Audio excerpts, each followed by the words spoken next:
그렇습니다. 저희가 지금 이 기업을 사실 분석하게 된 이유가 저는 이 기업이 이제 새로운 산업군이 형성돼서 주가가 많이 오를 것 같아가지고 단순히 제 컨텐츠만 분석한 게 아니고 전체적으로 이 드라마 제작사 쪽을 한번 쭉 훑어봤거든요. 그래서 여기 뭐 이런 거는 뭐 초입으로 그냥 들어가서 어떻게 사람들이 지금 정규 방송을 안 보고, 그러니까 지상파를 안 보고 어떻게 OTT로 넘어갔는지 그런 거 지금 보여주는 거니까 대충 넘어가시면 될 것 같은데, 요거 하나만 추가적으로 말씀드리면은 미국 내에서 드라마 콘텐츠 가격이 2015년 대비 3배가 올랐대요. 그러니까 그렇게 치면 우리나라 제작비도 아마 그렇게 오르지 않을까 싶고, 여기 지금 우리나라 제작비 가운데서 이제 텐트폴이라고 이제 가장 이제 그 기대를 받고 가격이 비싼 그 제작비를 사용한 게 이제 아스날 연대기인데, 아스탈 연대기가 한 540억 정도 들었는데,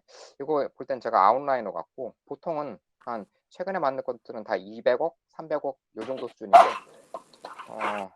들어가면 이제 좀 더 가격이 오를 것 같습니다. 대충 뭐 이런 내용이고 대충 보시면 됩니다. 이런 것들. 그래서 여기 OTT 회사들이 이렇게 많은데, 지금 넷플릭스만 지금 들어가서 지금 최근 2년간은 한 넷플릭스하고 아마 그 티빙, 뭐 웨이브 요 정도만 지금 하고 있는데, 지금 여기 나머지 기업들이 이제 애플 TV 같은 경우는 오늘 런칭했네요. 그리고 디즈니 같은 경우에는 10일 날 런칭하고, HBO 맥스 같은 경우도 내년에 출시 예정이라서 지금 대규모 채용 공고 중이니까 보시면 되고, 여기 뭐 오징어 게임 돌풍으로 여기 보시면 알겠지만 지금 넷플릭스 같은 경우에는 아시아 태평양 가입자 수가 굉장히 늘고 있는데도 불구하고 인구 대비 아직도 덜 늘어가지고 충분히 늘 가능성이 있어가지고 그 동남아 시장에서 먹히는 한국 컨텐츠가 아무래도 더 추가적으로 많이 늘 것 같습니다. 그 얘기고, 애플 TV도 뭐 오늘 아마 런칭하면서 그 김지훈 감독의 닥터 브레인이 오늘 같이 오픈될 건데, 이게 YG 플러스하고 카카오 엔터 같이 제작한 거거든요. 뭐 이런 기업들도 지금 수혜를 받고 있고, 그 밑에 이제 디즈니 같은 경우에 이제 요거 말씀드리려고, 이제 제가 이걸 굉장히 유망하게 보는 이유가 지금 드라마 이 제작 환경이 굉장히 달라져가지고 아마 수익 구조가 굉장히 달라질 건데, 여기 죄송한데 아래 거 보면서 얘기를 할게요. 나머지 건 그냥 보시면 되는 거니까, 뭐 국내 OTT라든지 이 여기 드라마 수익 구조가 원래 첫 번째가 옛날 한 2016년 이전에는 뭐 방송사가 만들라고 하면은 만들고, 그다음에 그 IP를 방송사가 가져가고, 그다음에 뭐 PPL 같은 걸로 추가적인 수익을 얻는 구조이기 때문에 드라마 제작사가 굉장히 수익을 얻기가 힘든 환경이어가지고 사실 투자할 만한 기업은 아니었던 걸로 기억합니다. 근데 그게 1번이고 여기 눈에 보이는, 그다음에 그게 2번으로 넘어가고 있는데, 2번이 지금 넷플릭스가 얼마 전에 원래 개봉을 못하고 넷플릭스로 넘어간 승리호라든지, 아니면은 지금 올해 대박을 터뜨린 오징어 게임, 이런 것들이 이제 2번 케이스인데, 이런 거는 수익률을 한 15% 마진을 미리 줘가지고, 그러니까 제작비를 다 대주고 거기에 15% 정도 수익률을 줘가지고 대신에 IP는 전부 다 넷플릭스가 가져가도록 이게 하는 게 이런 시스템인데, 이게 제가 볼 때는 지금 2번 시스템이고, 현재 2번 시스템 2번 같은 이제 수익 체계가 나쁜 건 아니지만, 지금 디즈니 플러스라든지 아니면 애플 TV라든지 아니면 HBO 맥스 같은 대규모 OTT가 들어가면 아마 이거보다 더 수익 체계가 달라져가지고 여기 보이시는 3번 체계처럼 아마 바뀔 거예요. 그러면 수익률이 훨씬 더 증가하는 방향으로 가지 않을까. 그리고 IP를 지키면서 수익률이 더 오르는 방향으로 가니까 아무래도 여기 리쿰률이라고 나오는데, 그 리쿰률이 이제 수익 그 매출 보존비, 근데 그게 아마 140%요 정도까지 되지 않을까 해가지고, 아까 말씀드렸듯이 애플이 지금 드라마 2개를 스튜디오 뉴랑 계약했는데, 그게 지금 보장액이, 그러니까 리쿰률이 140%라서 지금 마진을 한 40% 정도 남겼거든요. 뭐 이 정도면 제가 볼 때는 드라마 환경이 굉장히 많이 달라질 것 같아가지고 이걸 선택하게 되었습니다. 그래서 뭐 요거는 뭐 중장기적으로 뭐 어떻게 되냐, 뭐 지금 예를 들어서 드라마 이 제작 같은 경우에는 제가 볼 때는 이게 약간 조선업이랑 비슷해가지고 갑자기 드라마 편성 이게 제작 개수를 갑자기 늘릴 수가 없어요. 그래가지고 드라마 늘리는 게 한정적이기 때문에 수요는 많은데 공급이 한정적이기 때문에 글로벌 제작사들 사이에서 굉장히 경쟁이 붙지 않을까라는 그런 내용이고, 이 개인적인 내용은 그냥 제가 약간 뇌피셜로 적었는데 간단히 말씀드려서 아마 한 3, 4년 있으면은 경쟁으로 인해서 아마 도태되지 아마 이게 과점 상태로 돌아가지 않을까라는 생각이 듭니다. 얼마 전 한 20년 전에 저희가 소위 말해서 그 포털 사이트가 원래 한 1000개인가? 막 이렇게 넘게 막 난립했다가 그게 결국 지금 구글하고 한국에서는 네이버, 그다음 다음 요 정도로 지금 재편됐듯이 아마 이건 제 내피셜인데 아마 이렇게 아마 출혈 경쟁이 돼도 거기서 아마 좀 거기 OTT 내부에서 소위 말해서 정리가 돼가지고 그렇게 되면 과점 상태로 되고 그렇게 되면 지금 수익률이 제가 볼 때는 한 3, 4년 꿀 빨다가 아마 안 될 것 같거든요. 그러니까 그 3, 4년 내에서 저희가 수익을 얻는 게 굉장히 중요한 것 같습니다. 여기 투자를 하려면은. 그래서 여기 제가 구분을 해놨는데 대형 드라마 제작사하고 중소형 드라마 제작사, 그다음 특수효과 뭐 이렇게 나눠져 있는데 이게 지금 주가 수익률은 나중에 뒤에 한 번 더 나오니까 그때 보시면 될 것 같고 보통 드라마 제작 편수 같은 경우에 여기에 나오는 대형 드라마 같은 경우에는 평균 20개에서 30개 만들고요. 중소형은 한 2개에서 6개 정도 만듭니다. 그래서 그거를 착안해서 보시면 될 것 같고 여기에 지금 드라마 라인업에서 여기 빨간색 친 부분이 굉장히 중요한데 여기서 이게 다 중소 제작사들이 지금 올해 만드는 라인업인데 여기서 IP가 자기 IP 그러니까 지적재산권을 이 드라마의 지적재산권을 가지고 있다는 게 굉장히 중요한 것 같아요. 그래서 왜냐하면 거기에서 추가적인 수익이 계속 나오고 2차 판권이라는 게 계속 나오기 때문에 요거를 지금 원래 이런 게 예를 들어서 여기 사마 네트워크스 같은 경우에는 원래 이런 걸 잘 2차 판권을 잘 지키지 못하다가 많이 지금 올해부터 이제 IP 확보를 주력을 해가지고 아마 나오는 드라마들마다 전부 다 IP를 전부 다 보유하게 될 가능성이 굉장히 높다고 지금 보시면 될 것 같습니다. 그래서 이제 메인이 J 컨텐트리로 간단하게 말씀드려가지고 J 컨텐트리는 뭐 딴 얘기 다 필요 없고 결국에는 이런 거 다 넘어갈게요. 다 필요 없고 여기 내부에 드라마 제작사가 소규모 그러니까 자회사가 13개가 있는데 올해 4개를 새로 소위 말해서 인수를 해가지고 가지고 있습니다. 그 중에서 하나는 국내 제작사가 아니고 미국 제작사이고요. 지금 보다시피 뭐 PER 밴드나 PBR 밴드 전부 다 사실은 굉장히 오르고 있고 CEO는 간단히 보시면 될 거고 여기가 지금 인수한 4가지 제작사인데 웹이라고 불리는 저게 외국 제작사고 여기서 이제 작품 중에 하나가 이제 소위 말해서 우리가 저희 그 드라마계의 소위 말해서 오스카상으로 불리는 에미상 4개 수상했다고 하더라고요. 그래서 참고적으로 보시면 될 것 같고 여기 지금 나오네요. 메어 오브 디스타운이 이렇게 됐고 그래서 지금 계속 여기서 간단히 말씀드려가지고 J 컨텐트리 같은 경우에도 지금 사업이 2개가 있고 드라마하고 지금 극장 2개로 나눠지는데 그 중에서 아마 이 드라마 쪽에 소위 말해서 멀티플이 좀 더 강하게 받지 않을까라는 생각을 합니다. 그래서 지금 차기작이 지금 나오는데 차기작은 지옥으로서 첫 번째 이제 곧 공개될 이제 작품이 하나가 이제 지옥으로서 11월 18일 날 넷플릭스에서 개봉되고요. 그 다음에 설강화, 그 다음에 지금 우리 학교는 이제 여기 지금 이 소위 말해서 공급하는 OTT 업체들도 굉장히 다양하거든요. 여기 넷플릭스에 11월에 공개되는 지옥 같은 경우에는 넷플릭스, 그 다음에 12월에 공개되는 설광화 같은 경우에는 JTBC 방영하면서 공동으로 디즈니 플러스에 동시 공개되고요. 그 다음에 지금 우리 학교라는 텐트폴 드라마는 넷플릭스로 공개되고 그래서 여기 나오는 J 컨텐츠의 지금 차기작들이 여기서 지금 이렇게 쫙 나와 있고 뭐 이렇게 보시면 됩니다. 극장 산업은 솔직히 말씀드려서 제가 볼 때는 멀티플이 크게 받지 않는 거기 때문에 뭐 크게 얘기를 안 해도 될 것 같습니다. 그냥 참고적으로 이번에 위드 코로나가 되면서 아마 극장 수입이 정상적으로 오르는데 지금 이 극장 수입의 20% 매출의 20%를 차지하는 게 매점 이제 분야인데 이게 생각보다 마진이 굉장히 커요. 근데 지금 코로나 시기에는 극장은 열었어도 이게 지금 매점이 제대로 돌아가지 않아서 실질적으로 마진이 굉장히 안 남는 장사를 한 건데 이게 오픈이 되면서 아마 마진이 굉장히 크게 남는 사업이 돌아오기 때문에 수익이 굉장히 개선될 것이라고 지금 보고 있습니다. 그래서 그 정도만 판단하면 될 것 같고 그 다음에 뭐 경쟁업체는 아시다시피 CGV하고 롯데시네마인데 점유율이 지금 제일 작습니다. 그래서 저는 개인적으로 메가박스를 통한 J 컨텐츠의 그렇게 매출이나 그렇게 멀티플에는 크게 주가의 움직임에 영향을 미치는 멀티플은 크게 영향을 줄 것 같지는 않습니다. 개인적으로 이미 어느 정도 받은 것 같고요. 나중에 Q&A 있으니까 좀 자세하게 말씀을 드리도록 하겠습니다.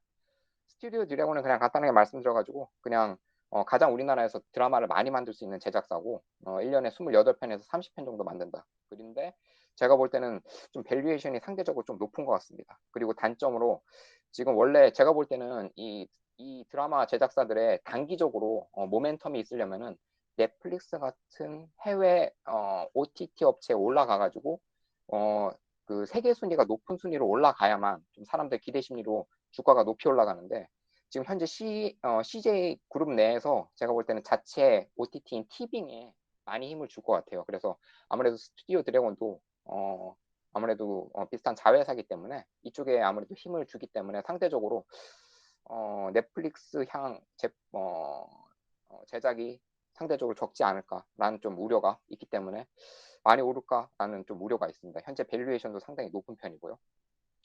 그리고 뭐 이건 참고적으로 보시면 되고 SBS 같은 경우에는 그 내부에 S 스튜디오가 있는데 이건 좀 약간 좀 말을 좀 길게 하도록 하겠습니다. 왜냐하면은 현재 시가총액이 거의 1조 가까이 되는데 사실은 이건 아마 올해 1월부터 그 가투소나 이런 카페에서 굉장히 많이 나오고 저 같은 경우에는 그 그로스 파인더라고 제가 즐겨보는 그 저거 소위 말해서 옛날에 펀드 매니저 하다 나오신 분이 계시거든요.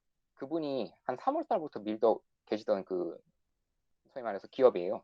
근데 그때가 시가총액이 한 3천억이었거든요, 이게.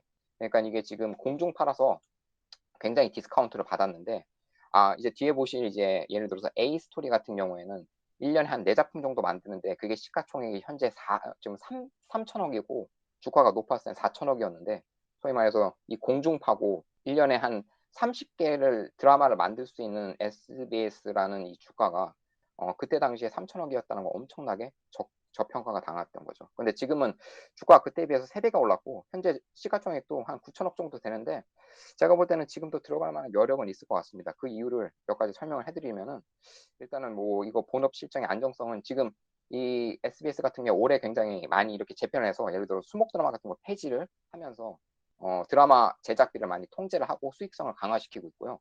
그 다음에 여기서 이 두 번째가 굉장히 중요한데 스튜디오 S를 이제 성장시키기 위해서 이제 SBS 미디어 홀딩스하고 TI 홀딩스를 합병시키면서 이제 그러면 얘가 지금 스튜디오 S가 지금 약간 증손자적인 약간 회사인데 이거를 약간 좀 더 올리는 거죠. 그러니까 그때부터 증손회사 100% 소유 의무가 이제 해소되면서 외부 투자가 가능하면서 굉장히 소위 말해서 그러면은 스튜디오 S가 현재 한 20개에서 30개 정도 만들 수 있는데 이게 이제 SBS만 위주로 만드는 게 아니고 웨이브나 이제 외부로 이제 추가적으로 순수하게 다른 글로벌 OTT 거기에 이제 그 오리지널로 제작을 할 수 있는 거고 그래서 굉장히 그렇게 되면은 여기에 대해서 여기 지금 제가 자세히 적어놨는데 굉장히 멀티플이 높아질 것 같습니다. 제가 이건 대충 그냥 막 적어놓은 거고 예를 들어서 이게 지금 예를 들어서 10편만 텐트폴로 만든다고 치면은 이게 소위 말해서 3천억의 매출이 증가가 나오고 리쿰률을 한 20%로 주면은 한 600억 정도의 영업이익이 나온다고 제가 굉장히 거칠게 계산을 했는데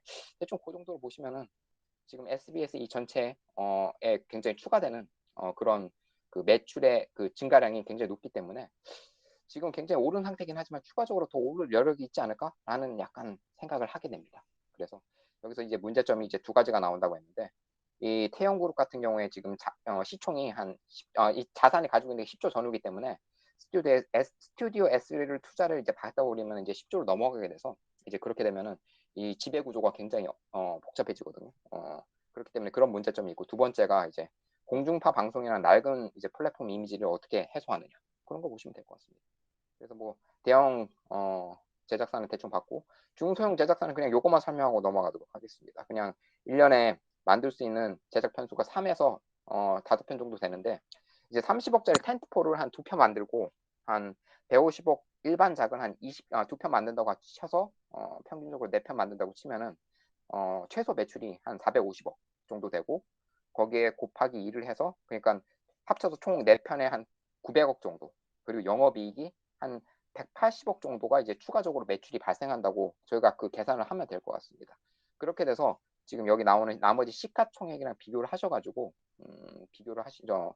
점검을 하시면 될 것 같고, 여기 죄송한데 A 스토리만 살짝 추가적으로 설명하면은, 현재 지리산 같은 경우에는 혹시 보시는 분은 아시겠지만 굉장히 쫄딱 망했거든요. 평이 굉장히 안 좋고.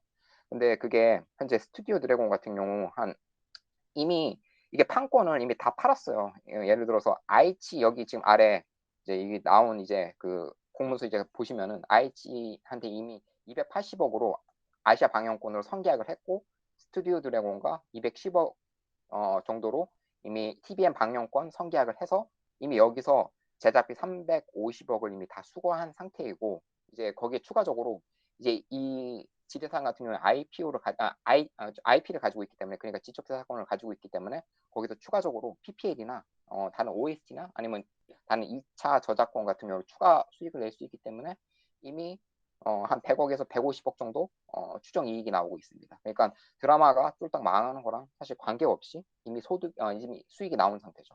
나머지 이게 제가 이거를 자세하게 말씀드린 이유는, 나머지 아마 드라마 제작사도 비슷할 겁니다. 지금 미리 선결제가 된 상태에서 그 드라마가 어느 정도 망하든 망하지 않든 이미 수익이 보장된 상태라는 걸 나머지 드라마 제작사에서도 감안을 하시고 계산을 하시면은 굉장히 이 수익 이 계산을 이 기업의 멀티플을 계산하는데 굉장히 도움이 될 거라고 봅니다. 나머지 거는 그냥 읽어보시면 될 것 같고, 죄송한데 예를 들어서 A 스토리는 좀 추가적으로 말씀을 드릴게. 이게 메타버스 관련돼서 같이 이제 융합이 되거든요. 그게 뭐냐면은 여기서 이제 여기 뭐 이게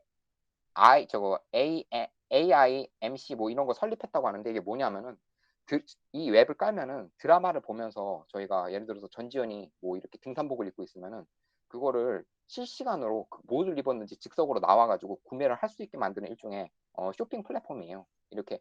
근데 그게 메타버스랑 이제 연결된다고 하는 건데, 이게 같이 만든 게 이제 텐센트랑 이제 3자 계약을 해가지고 추가적으로 만약 이게 중국 판권이 열리면은 거기서도 추가적으로 수익률이 나올 수 있기 때문에, 이게 A 스토리 같은 경우에는 단순하게 드라마 제작사로 보는 게 아니고 이런 식으로 메타버스로 확장시켜가지고 볼 수 있을 것 같습니다. 그래서 대충 뭐 이 정도로 보시면 될 것 같고, 차기작 같은 건 나중에 보시면 될 것 같고, 뉴 같은 경우에는 대충 뭐 보시면 될 것 같습니다. 뭐 드라마 제작사인데 사실 영화가 더 매출이 크고, 현재 코로나 기간이라서 영화가 한 50편 정도가 지금 그 개봉이 밀려 있대요. 그런 게 이제 배급을 이제 뉴가 하게 되면 거기서 추가적인 위드 코로나 수혜를 얻을 수 있고, 이제 뉴 같은 경우에는 디즈니 플러스랑 미리 두 편에 아까 말씀드렸듯이 계약을 했기 때문에 거기서 이제 리쿰률이 140%라는 굉장히 높은 수익률로 했기 때문에 이런 면에서 지금 상당히 이득인 것 같습니다. 그래서 한번 보시면 될 것 같고,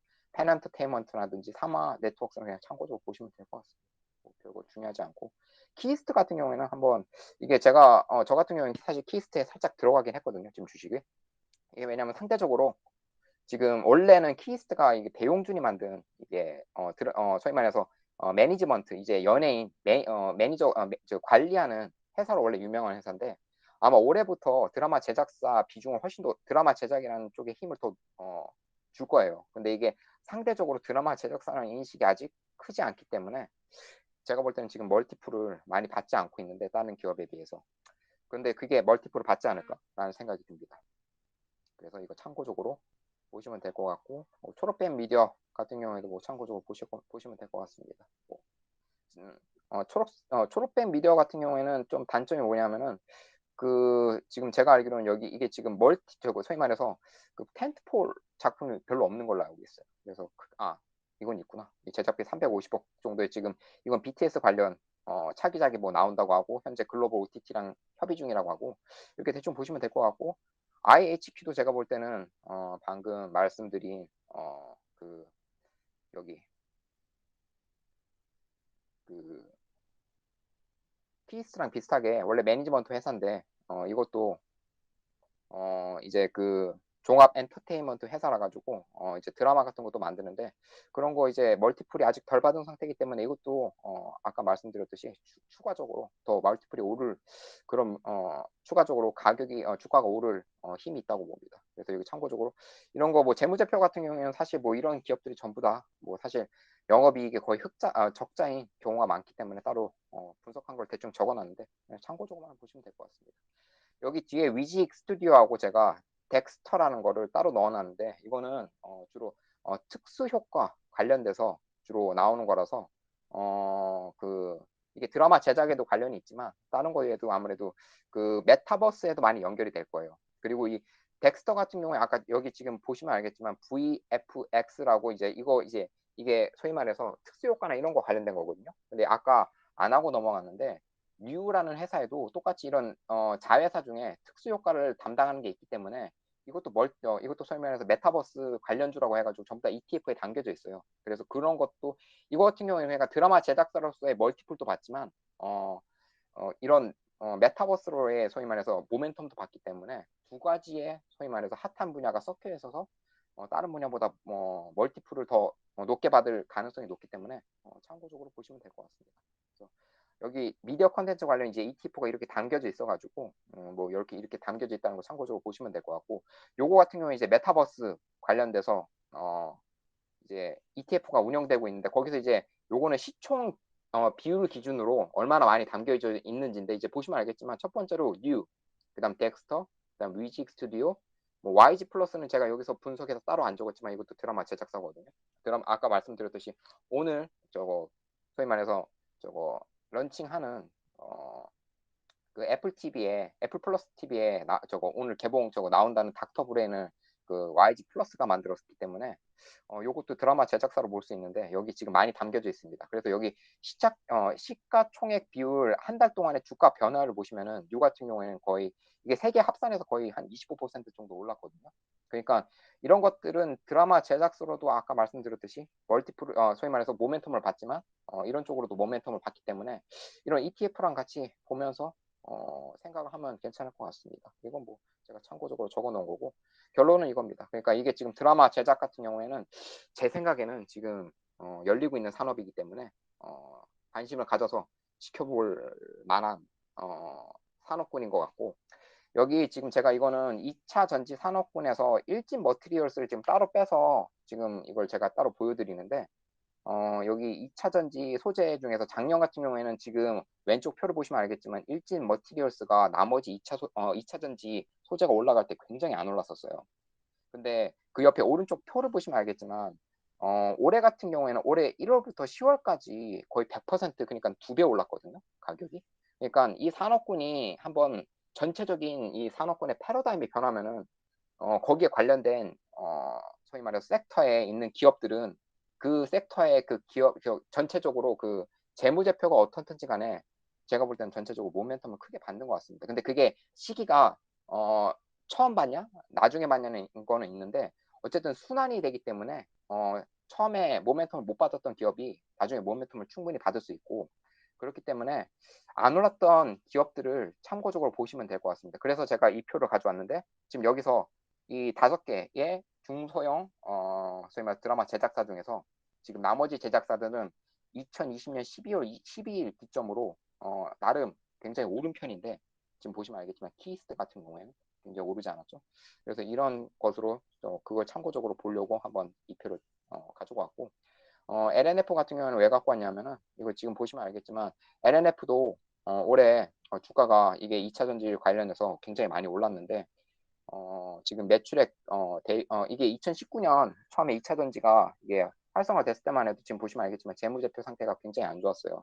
근데 여기서 자세히 이제 보시면 아시겠지만 투자활동 현금 흐름이라든지 재무활동 현금 흐름 같은 경우가 예를 들어서 재무활동 현금 흐름이 지금 굉장히 플러스인데 이것은 지금 돈을 많이 빌려왔다는 뜻이고, 그러면서 투자활동 현금 흐름이 갑자기 늘었다는 거는 이제 여기서 캐펙스 투자가 굉장히 늘었다는 건데 아마 이 시기부터 아마 제가 볼 때는 이게 양극재 만드는 회사니까 양극재 공장에 투자를 굉장히 많이 한 것 같아요. 저는 이게 자세히 제가 분석을 한 건 아닌데 그렇기 때문에 그 캐펙스가 정상적으로 돌아가는 올해부터 지금 보시면 알겠지만 굉장히 기업의 매출액이 굉장히 늘고 전체적으로 영업 활동 현금은 아직 마이너스지만 주가가 지금 보시면 알겠지만 굉장히 많이 오른 것을 볼 수 있습니다. 즉 이게 저 같은 경우에는 이런 성장 산업 같은 경우에는 기업의 재무제표가 좋아지는 순간은 이미 어느 정도 주가를 받았기 때문에 오를 여력이 적기 때문에 되도록이면은 저희가 미리 선점을 해서 들어가는 게 낫지 않냐라는 생각이 듭니다. 그럼 죄송한데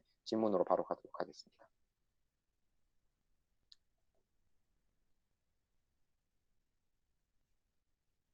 지은님 그 질문이신데 예를 들어서 극장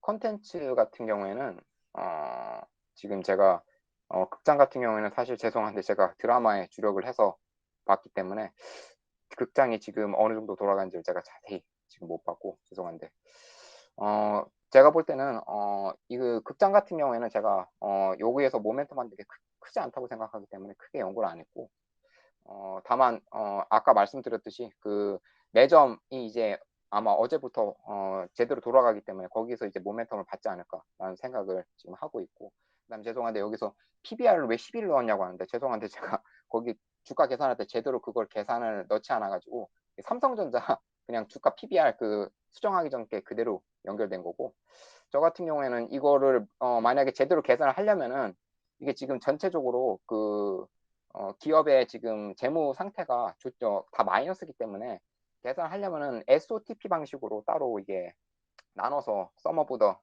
part 해가지고 개별적으로 나눠서 계산을 해야 될 것 같은데 제가 볼 땐 그 제가 보는 예를 들어 증권사 리포트라든지 아니면은 제가 서울대 그 애들 동아리 애들이 해놓은 거 그걸 참고적으로 봤는데 거기서도 전부 다 SOTP 방식으로 주가를 예측했더라고요.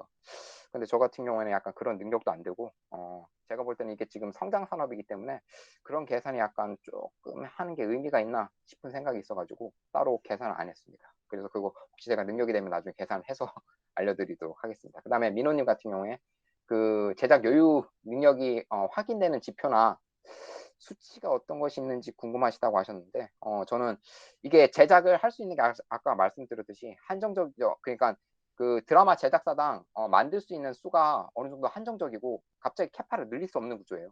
그래서 그거를 이제 유추할 수가 그래서 대충 얘가 지금 자회사가 한 13개를 가지고 있으면은 드라마 그 자회사당 한 두세 개 만든다고 하면 한 30개에서 한 35개 정도 만들 수 있다고 보니까 그러면은 다른 OTT 그 글로벌 OTT 소위 말해서 플랫폼이나 이런 데 제공을 할 수 있을 것 같습니다. 대충 그렇고 고민님께서 질문하셨는데 지금 매출이 정상적으로 나오는 시기에 비교해서 높은 건지 낮은 건지 뭐 이렇게 지금 극장 이전이랑 말씀하셨는데 제가 아까 확인했을 때는 그 이전에 비해서 이미 주가가 많이 회복한 것 같더라고요. 그래서 그런 것 같고 그다음에 컨텐츠 파급력으로 된 저거 모멘텀이 형성될 것 같다고 말씀하셨는데 언제 투자해야 될지 말씀하셨는데 저도 잘 모르겠는데 단기적으로는 아마 기대작이 오를 때 들어가는 게 나으실 것 같고 장기적으로는 아마 영업활동 현금 흐름이 아마 플러스가 될 때 들어가시면 될 것 같습니다. 그 다음에 보아님께서 마지막으로 질문하셨는데 현재 호재가 반영되어 있어 주가 많이 오른 상태로 보고 있는데 정리해 주신 대로 주가 상승 여력도 있을 것 같습니다. 뭐 이렇게 되어 있는데 매수가는 왜 6만 5천 원을 했냐면 사실은 뭐 그냥 뭐 어느 정도 떨어지면 그냥 6만 5천 원 정도 될 것 같아가지고 그냥 넣었는데 현재 주가는 6만 5천 원보다 아래에 있습니다. 근데 솔직히 이런 소위 말해서 성장주 같은 경우에는 상방이나 하방이 너무 열려 있어가지고 그걸 좀 들어가는 타이밍을 재기가 힘들 것 같고 제가 볼 때는 그다음에 뭐 실패로 돌아갈 경우에 제작사에 미치는 영향이 궁금하다고 했는데 그래서 제가 아까 그 A 스토리의 지리산을 자세히 얘기했는데 그 지금 현재 방송되는 컨텐츠가 망해도 이미 성계약이 굉장히 된 상태이기 때문에 특히 예를 들어서 넷플릭스양이나 이런 글로벌 OTT 같은 경우에는 그게 반응이 별로 없어도 크게 타격이 없을 것 같습니다. 대부분이 성계약으로서 이미 계약이 된 상태에다가 어느 정도 리쿰률을 맞춰줘가지고 계약 거기다가 마진을 어느 정도 얹어주기 때문에 용진님, 그 SOTP가 간단하게 설명하면 뭐 어떻게 구하는 거예요? 그냥 예를 들어서 극장하고 그 저기 이 드라마 제작이 사실은 완전히 받는 그런 멀티플이나 이런 게 다르잖아요. 그래서 그걸 따로따로 나눠가지고 계산을 해가지고 예를 들어서 제 생각 같은 경우에는 이 드라마 제작 같은 경우에 현재 예를 들어서 성장이 훨씬 더 중요하니까 소위 말해서 멀티플을 줄 때 PER보다는 PSR을 좀 더 줘가지고 그쪽으로 해가지고 멀티플을 주는 게 나아서 그렇게 따로 계산하고, 극장 같은 경우에는 현재 지금 매출이 완전히 박살난 상태이기 때문에 과거의 데이터를 끄집어 와가지고 어느 정도 이게 된다, 그거를 바탕으로 해서 계산하기 때문에 그렇게 따로 별도로 계산한 다음에 더해줘가지고 합산해서 기업의 가치를 계산하는 걸 SOTP라고 하는 것 같습니다. 예, 감사합니다. 혹시 또 다른 분들 질문 있으신가요?